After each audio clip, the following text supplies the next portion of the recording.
The Persian Gulf at 9:51 a.m. near Abu Musa Island had the specific quality of heat and proximity that made every nautical mile feel compressed.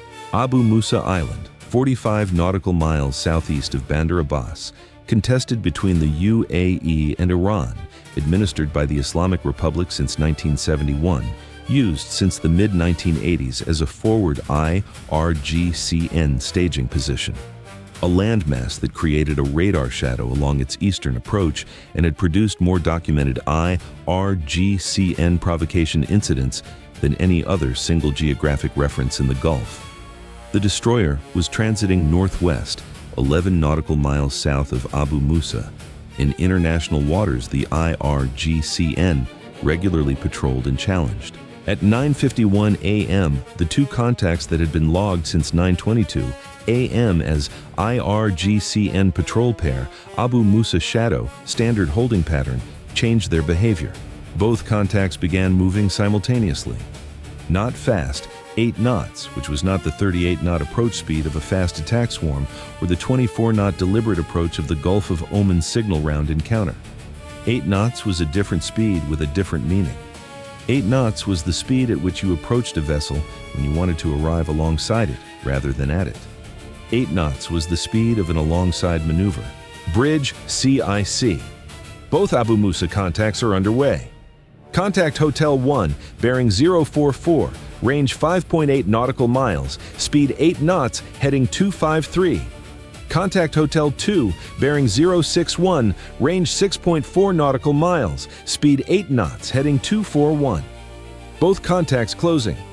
CPA estimates: Hotel 1, 180 yards port side. Hotel 2, 220 yards starboard side. Time to CPA, approximately 39 minutes. 180 yards port, 220 yards starboard. Both sides simultaneously. The officer of the deck absorbed the CPA geometry and noted what it meant before the tactical description was complete. 180 and 220 yards was not harassment range. It was not the 400-yard distance of a CIWS, appropriate threat, or the 800-yard distance of a formation maneuver. 180 and 220 yards was alongside range. It was the range at which vessels transferred cargo, took on crew, and conducted the specific operations that required physical proximity between hulls. It was also the range at which a vessel with the appropriate equipment and intent could position crew members to attempt a physical crossing between hulls. He pressed the intercom. At 9:53 a.m., the captain stepped onto the bridge. He studied the contact picture for 15 seconds. Both contacts at 8 knots, closing from port and starboard quadrants simultaneously, projected CPAs of 180 and 220 yards. He noted the approach speed, 8 knots. He noted the specific quality of 8 knots as a tactical signal, not an interception speed, an approach speed. He noted the bilateral geometry, port and starboard simultaneously. I have the con. He looked at the FLIR monitor. At 5.4 nautical miles, the contact Hotel 1 was resolved enough by the FLIR to confirm it as a Boghammer-class patrol boat, a vessel that appeared in the IRGCN's tactical library as a dual-use platform, older generation, outfitted variably for patrol, for camera documentation, and, in the specific variants that had been observed at Abu Musa Island, for operations that required deck equipment beyond the standard fast attack configuration. The Boghammer's deck equipment was not yet determinable at 5.4 nautical miles in the Gulf's morning heat haze. CPA to Hotel 1, 175 yards. Time, 37 minutes. The Seahawk was on the flight deck in transit configuration. The captain authorized launch immediately. Seahawk, launch now. Get me a close look at both contacts. I need to know what's on their decks. Altitude 400 feet, orbit between the contacts and our position, camera on Hotel 1 first. The Seahawk launched at 9:54 a.m. and climbed to 400 feet. At 9:55 a.m., the first detailed report from the Seahawk pilot. Bridge, Seahawk. I have a visual on Hotel 1 at 5.1 nautical miles. Boghammer class, 2 crew visible on deck in addition to presumed bridge crew. I am observing the 2 deck crew members are positioned at the starboard rail, which is the side that would face your vessel during the approach.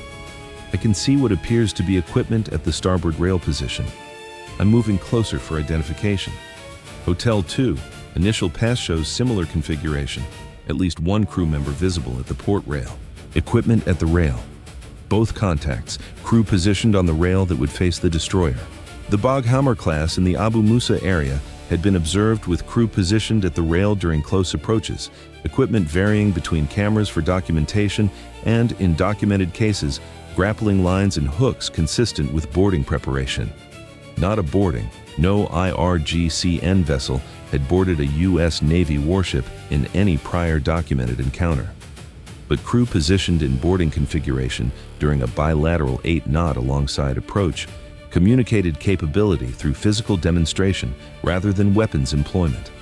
The pressure came from proximity to the line, not from crossing it. CPA to Hotel 1, 165 yards. Time 35 minutes. At 9:57 a.m., the Seahawk pilot's second report, Bridge Seahawk.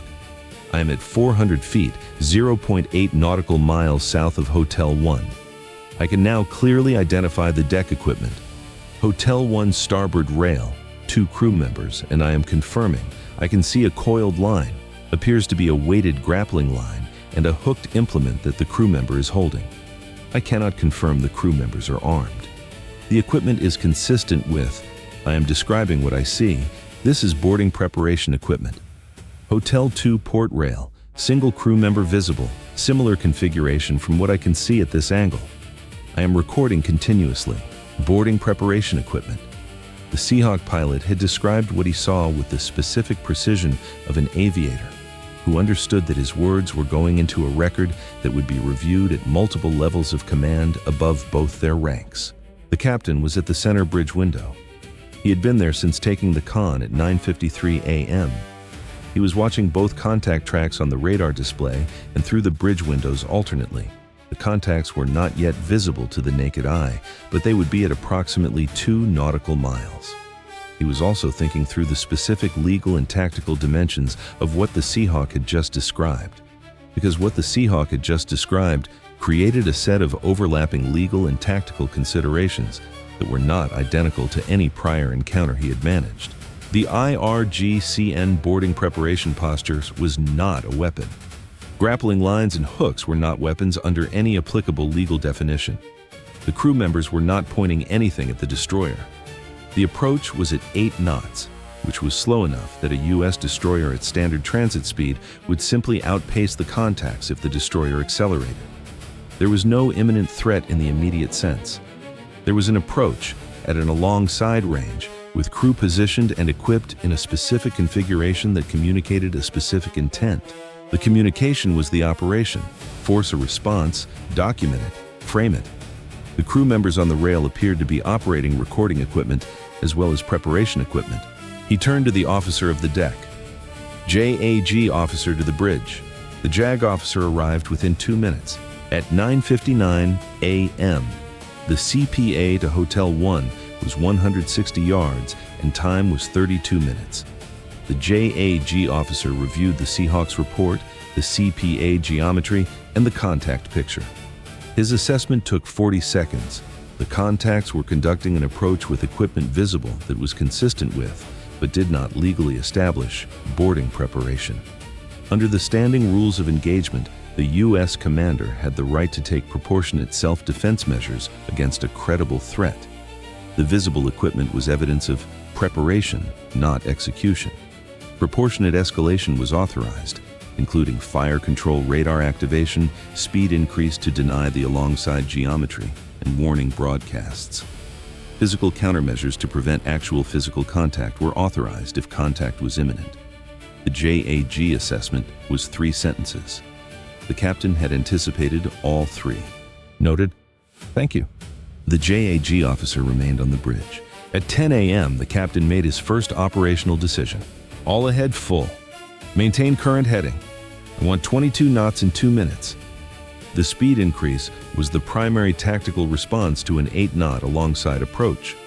Hotel 1 and Hotel 2 at 8 knots were closing on a destroyer at 14 knots. At 22 knots, the relationship changed. The destroyer was no longer a vessel that the contacts could approach alongside, because alongside maneuvering required matched speeds.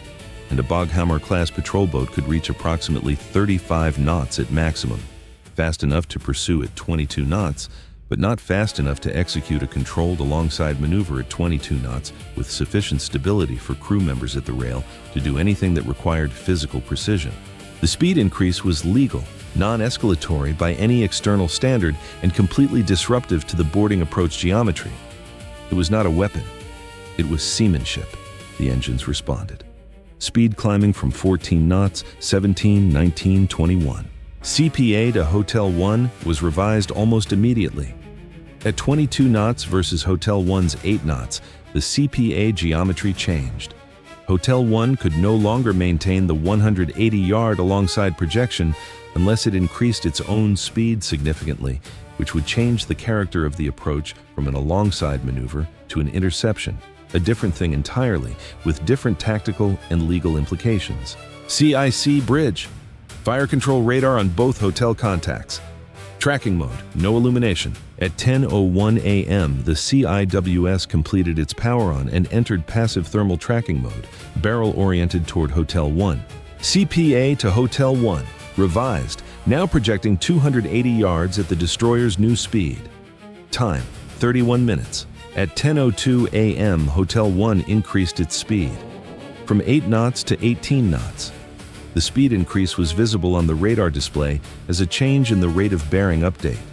The CPA projection shifted back from 280 yards at the revised geometry toward 220 yards as Hotel 1 accelerated to maintain its closing track.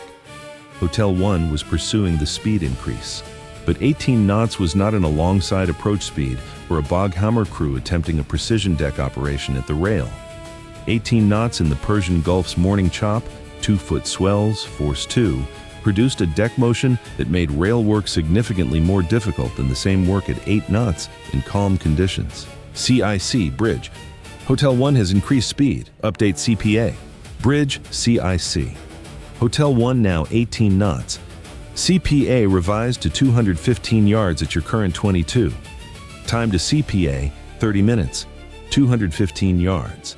Still alongside range if Hotel 1 could sustain 18 knots and execute the approach. The question was whether the crew at the rail could maintain their operational posture at 18 knots in a 2-foot chop.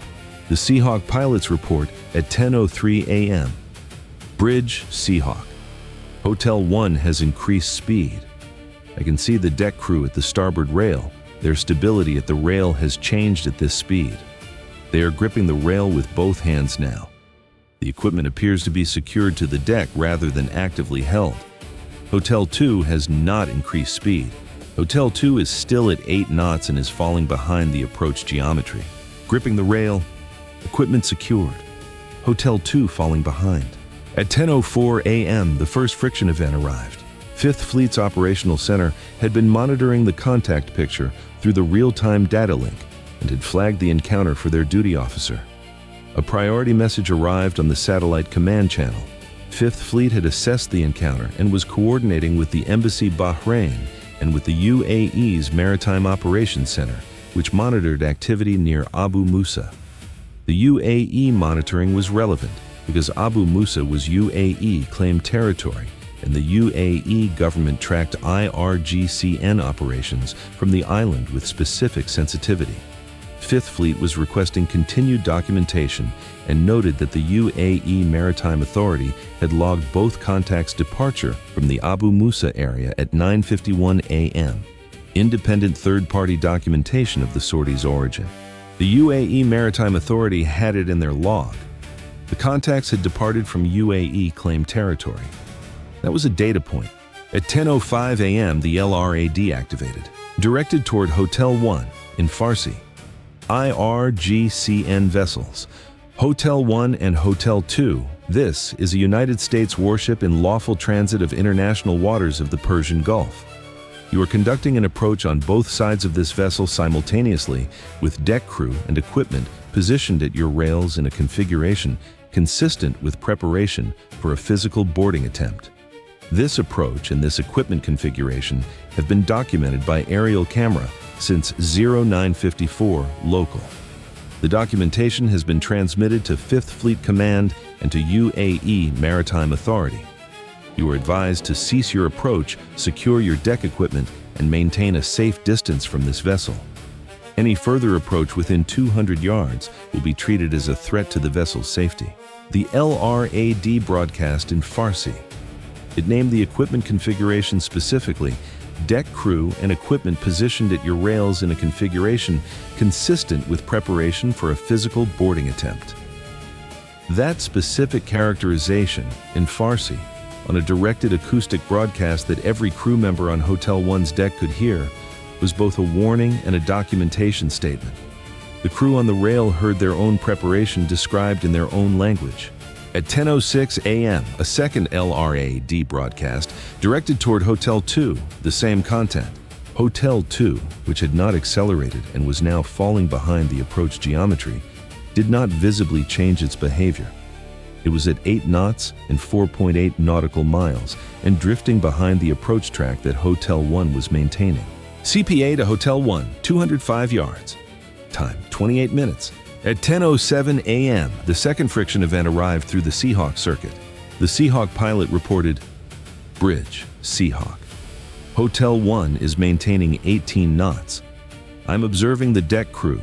Both crew members are still at the starboard rail. One is holding what appears to be a recording device, a camera, oriented toward your vessel. The second crew member has, I'm watching this, the second crew member has released the grappling line from the rail and is now securing it to a cleat. The hook implement is being stored. I'm recording this. Releasing the grappling line. Storing the hook. The deck crew was securing the preparation equipment. The captain had been watching the FLIR display. The speed increase had changed the platform stability for the crew at the rail. The LRAD broadcast in Farsi had named their equipment specifically. The fire control radar emissions were arriving on Hotel 1's basic threat detection. The Seahawk was at 400 feet documenting continuously. The UAE Maritime Authority had their sortie in the log. One crew member was still at the rail with a camera. That crew member was still recording the U.S. destroyer. The documentation element of the operation was still active. But the preparation equipment, the grappling line and the hook was being secured. That was the tell, not a course change, not a speed reduction. The specific act of a crew member securing the boarding preparation equipment while the camera crew member continued recording was the tell. The operation had two components, the threat component and the documentation component. The threat component was being secured. The documentation component was continuing. The IRGCN commanding officer had determined that the threat component was no longer viable against a vessel at 22 knots with fire control radar tracking and a Seahawk at 400 feet. But the documentation component, footage of a U.S. destroyer in the Persian Gulf with an IRGCN vessel alongside, still had value and was still being collected. The captain noted the tell. He said nothing. CPA to Hotel 1, 195 yards. Time 26 minutes. At 10:10 a.m., Hotel 1 reduced speed from 18 knots to 12. The CPA projection began to open, 205 yards, 215, 220, as the speed reduction changed the contact's closing rate. At 10:11 a.m., Hotel 1's camera crew member stepped back from the starboard rail. The Seahawk reported it. Hotel 1 deck, both crew members have stepped back from the rail. The camera is still visible but no longer actively oriented toward your vessel from the rail position. They have moved toward the boat's cabin. Stepped back from the rail. Both crew members. The blink came in 3 layers. First, the radar display. Hotel 1 speed continuing to drop from 12 to 8 knots.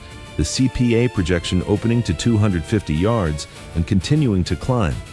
Then, visual in the FLIR. Hotel 1's bow angle shifting. The vessel was not turning away, but its heading was adjusting 2 degrees north, just enough to begin opening the geometry between its track and the destroyers. Then, Hotel 2. The slower contact that had never accelerated was now decelerating below 8 knots, its forward momentum dissipating in the Gulf chop as its engine output reduced further. Hotel 1 reducing speed, now 8 knots, CPA opening to 260 yards. Hotel 2 also decelerating. The bilateral alongside approach was dissolving. Hotel 1 was at 8 knots. Hotel 2 was below 8 knots. The CPAs were both opening. The deck crew members had stepped back from the rails. The equipment was secured. The destroyer was at 22 knots, and the distance between it and both contacts was increasing. At 10:14 a.m., Channel 16 opened from Hotel 1. In Farsi only, no English translation, a broadcast that the communications officer logged and the translation system processed with a 40-second delay. The translated content: American warship, you are in Iranian Gulf waters and you have been documented. The Islamic Republic of Iran will respond to your illegal presence through appropriate authorities. You have been documented. That was the operation's closing statement. The camera crew member at the rail, the one who had stepped back, had been operating a recording device. Whatever footage Hotel 1 had collected of the U.S. destroyer during the 8-knot alongside approach and the subsequent speed increase was in Hotel 1's record. The IRGCN would file it with whatever narrative framing they chose. The U.S. destroyer's record was different. The Seahawk's continuous aerial footage showed the grappling line at the rail, the hook implement, the crew member's posture during the approach, and the securing of the equipment following the LRAD broadcast. The fire control radar activation log showed the tracking solution from 10 a.m. The UAE Maritime Authority had the departure log from Abu Musa. Fifth Fleet had the complete data package. The captain transmitted on Channel 16 in English. IRGCN vessels, Hotel 1 and Hotel 2. This encounter has been documented continuously by aerial camera, ship-mounted sensors, and transmitted in real time to Fifth Fleet Command. The documentation includes aerial footage of deck crew and boarding preparation equipment at your rails from 09:55 local until 10:10 local, when the equipment was secured. This encounter record will be filed with Fifth Fleet and with UAE maritime authorities. You are advised to return to your patrol area. He set down the handset. Hotel 1 did not respond on Channel 16. The fire control radar remained in tracking mode until both contacts opened to 4 nautical miles. Then standby mode. CIWS to passive surveillance. The Seahawk maintained its documentation orbit for an additional 12 minutes, recording both contacts' withdrawal toward the Abu Musa area, then recovered to the flight deck at 10:28 a.m. No one on the bridge spoke for a long moment. The helmsman was 23 years old. He had been at the wheel since 800. His standing order was the transit course at 14 knots, which had become the transit course at 22 knots at 10 a.m., and he had held the new speed with the same precision he had held the old one. His hands were at 10 and 2. The contacts were at 4.8 nautical miles and opening. The course was the course. The officer of the deck looked at the radar display. Hotel 1 at 5.1 nautical miles, 8 knots, bearing back toward Abu Musa. Hotel 2 at 5.4 nautical miles, matching the withdrawal pace. The Abu Musa Island area. The same waters that produced a documented IRGCN encounter in almost every month that a U.S. naval vessel transited northwest of the island's position. He straightened his collar. The JAG officer, who had remained on the bridge throughout the encounter, noted in the operational log the sequence of events and their legal characterization. Approach with boarding preparation equipment visible. Speed increase by U.S. vessel as proportionate self-defense precaution. LRAD warning broadcast. Equipment secured by IRGCN crew following broadcasts. Bilateral withdrawal. He noted that no boarding had occurred, that no physical contact between vessels had occurred, and that the U.S. vessel's response measures had been proportionate to the threat presented. The JAG assessment was 4 sentences. It went into the encounter record as a legal annotation. The captain walked to the chart table. The encounter report would go to Fifth Fleet, to the U.S. Embassy Bahrain, to the NCIS Threat Assessment Unit that maintained the institutional record of IRGCN escalatory behavior, and to the Office of Naval Intelligence's Gulf Operations Assessment Team. The Seahawk footage, specifically the aerial documentation of the grappling line and hook at the starboard rail, was the priority intelligence product. Prior documentation of boarding preparation equipment in the Abu Musa area had been incomplete. The Seahawk's continuous aerial footage from the moment of identification at 09:55 to the moment of equipment securing at 10:10 was the clearest documentation of this specific IRGCN operational tactic on record. Full encounter report to 5th Fleet include the complete Seahawk footage archive with the 0955 to 1010 equipment documentation window specifically indexed, the LRAD broadcast transcripts in Farsi, the fire control radar activation log, the JAG assessment, and all Channel 16 transcripts. Flag the boarding preparation equipment documentation for ONI and for NCIS tactical assessment. He looked at the chart. Resume standard transit speed. Continue the operation. He looked at the radar picture once more. Both contacts approaching the Abu Musa area at 8 knots. Good watch. The record assembled here speaks in the language the ocean keeps. 2 IRGCN Boghammer-class patrol boats departed Abu Musa Island at 9:51 a.m. and conducted a bilateral alongside approach to a U.S. destroyer transiting the Persian Gulf. Projected CPAs of 180 and 220 yards, port and starboard simultaneously at 8 knots approach speed. Aerial documentation by Seahawk at 400 feet confirmed boarding preparation equipment at the vessel's rails. Grappling lines and hook implements visible. Deck crew positioned at the rail side facing the U.S. destroyer. U.S. destroyer speed increased to 22 knots at 10 a.m. Yes, as proportionate measure to disrupt alongside approach geometry. Effect on Hotel 1 approach. Contact accelerated to 18 knots to maintain closing track. Effect on deck crew stability at 18 knots. Documented. Crew gripping rail with both hands, equipment repositioned. Fire control radar activated in tracking mode on both contacts. Yes, from 10 a.m. CIWS passive tracking. Yes, from 10:01 a.m. JAG officer on bridge throughout. Yes. LRAD broadcasts in Farsi naming boarding preparation equipment configuration 2 at 10:05 and 10:06 a.m. Seahawk documentation of equipment securing following LRAD broadcasts. Yes, grappling line released from rail, hook implement stored, both crew members step back from rail, documented from 10:07 to 10:10 a.m. Tell, deck crew secured equipment at 10:07 a.m. Blink, Hotel 1 speed reduction from 18 to 8 knots at 10:10 a.m. Both contacts withdrawing by 10:14 a.m. Channel 16, Hotel 1 closing broadcast, you have been documented. U.S. response on Channel 16, counter documentation statement filed 10:14 a.m. UAE Maritime Authority, independent log of Abu Musa departure, confirmed. 5th Fleet real-time monitoring, yes. ONI and NCIS notification for boarding preparation equipment documentation, yes. Course alterations by U.S. destroyer, 0. Speed reduction under approach pressure, 0. Speed increase as proportionate response, yes, from 14 to 22 knots. No boarding attempt executed. No physical contact between vessels. Operation continued at standard transit speed following withdrawal. A grappling line at the rail of a vessel making a bilateral alongside approach at 8 knots is not a weapon. It is a communication. The communication says, "We can." The response says, "You cannot." 22 knots said it. The Seahawk at 400 feet said it. The fire control radar said it. The LRAD in Farsi said it by name. By 10:10, the line was secured and the hook was stored. The communication had been answered.